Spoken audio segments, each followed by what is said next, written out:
প্রিয় দর্শক সবাই কেমন আছেন? আশা করি সবাই ভালো আছেন। বরাবরের মতো চলে আসলাম বর্তমান সময়ের জনপ্রিয় অভিনেতা নিলয় আলমগীর এবং জনপ্রিয় অভিনেত্রী জান্নাতুল সুমাইয়া হিমি অভিনীত নতুন নাটকের আপডেট নিয়ে।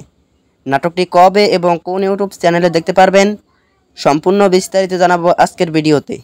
তো চলুন ভিডিওতে একটি লাইক দিয়ে ভিডিওটি শুরু করা যাক। নাট্য ইন্ডাস্ট্রির জনপ্রিয় নাট্য পরিচালক মিথুল খান পরিচালিত নাটক কুঞ্জুস কাপল। নাটকটিতে অভিনয় করেছেন জনপ্রিয় অভিনেতা নিলয় আলমগীর এবং জনপ্রিয় অভিনেত্রী জান্নাতুল সুমাইয়া হিমি সহ আরও অনেকেই। 2025 সালে মুক্তিপ্রাপ্ত এই নাটকটি দর্শকদের মধ্যে উত্তেজনা তৈরি করেছে। নাটকটির ট্রেলার বা প্রোমো ভিডিও ইতিমধ্যেই দর্শকদের মধ্যে বেশ জনপ্রিয়তা অর্জন করেছে। নাটকটি আপনারা আগামীকাল অর্থাৎ 13 April Bangla vision drama official YouTube চ্যানেলে দেখতে পারবেন। তো নাটকটি দেখার জন্য কে কতটা এক্সাইটেড অবশ্যই কমেন্ট করে জানাবেন এবং নাটকের বিভিন্ন নতুন নতুন আপডেট সবার আগে পেতে চ্যানেলটি সাবস্ক্রাইব করুন। ধন্যবাদ সবাইকে এতক্ষণ পর্যন্ত ভিডিওটি দেখার জন্য। আল্লাহ হাফিজ।